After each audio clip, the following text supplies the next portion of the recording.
देश भारत का ज्योग्राफिकली जन्म कैसे हुआ।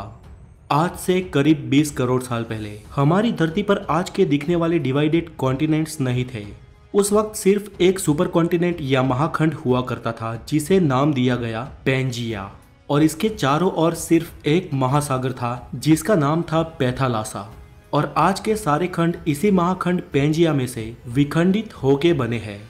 ये थियरी देने वाले वैज्ञानिक आल्फ्रेड वेगनर थे और उनका यह भी मानना था कि उसी वक्त उस महाखंड पे रेंगने वाले जीवों का विकास हुआ। दोस्तों, पृथ्वी के गर्भ में लगातार प्लेट्स खिसकती रहती है जिसके चलते धरती पर निरंतर बदलाव होते रहते हैं, लेकिन ये बदलाव लाखों या करोड़ों सालों बाद दिखाई देते हैं। और इन्हीं बदलावों के चलते आज के ये दिखने वाले कॉन्टिनेंट्स का जन्म हुआ और उनके साथ ही हमारे देश भारत का भी। आल्फ्रेड की थियरी के अनुसार प्लेट के सरकने से सबसे पहले पैंजिया सुपर कॉन्टिनेंट के दो भाग हुए, जिसके उत्तरी हिस्से को लारेंसिया और दक्षिणी हिस्से को गोंडवाना लैंड कहा जाता है। और इन दोनों के डिवाइड होने के बाद जो बीच में महासागर का पानी भरा और एक खाड़ी का निर्माण हुआ, उसे वैज्ञानिकों ने टेथिस सागर नाम दिया।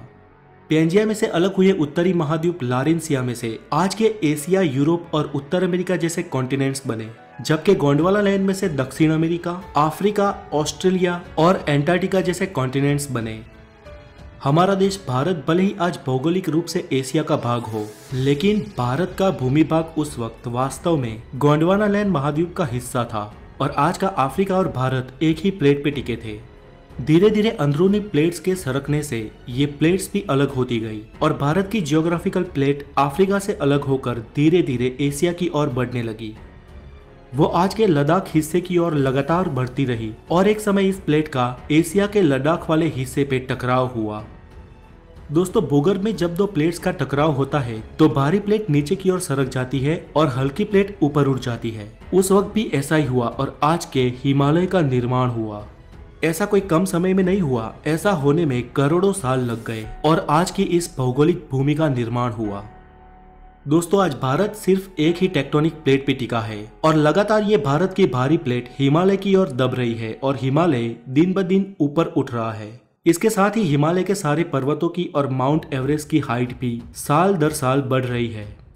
दोस्तों, इस थियरी को सिद्ध करने के लिए एल्फ्रेड ने यह भी कहा कि आज के दिखने वाले सारे कॉन्टिनेंट एक दूसरे में फिट होते हैं और आज अगर किसी तरह इन सबको एक किया जाए तो फिर से पैंजिया सुपर कॉन्टिनेंट का निर्माण हो सकता है। चले, ये तो एक संयोग भी हो सकता है, लेकिन आल्फ्रेड ने अलग अलग विस्तार में जाके उस महाखंडों की जीव सृष्टि का और प्राचीन खड़कों के अवशेषों का अवलोकन किया तो ये मालूम हुआ कि विविध अवशेष अलग अलग खंड में एक समान ही थे। इसके साथ ही आल्फ्रेड ने अपनी इस थियरी को सिद्ध करने के लिए कई सारे उदाहरण दिए। फ्रेंड्स, इस प्लेट्स के टकराव से भूकंप और ज्वालामुखी का खतरा रहता है। वैसे भारत में तो कोई खास सक्रिय ज्वालामुखी नहीं है, लेकिन हमारी इस एक प्लेट के सरकने से कभी कभी भूकंप के झटके महसूस होते हैं। हमारी अगली वीडियो में हम जानेंगे कि भूकंप और ज्वालामुखी का रीजन क्या है और लावा या मैग्मा कैसे बनता है। तो आज के लिए इतना ही। अगर आप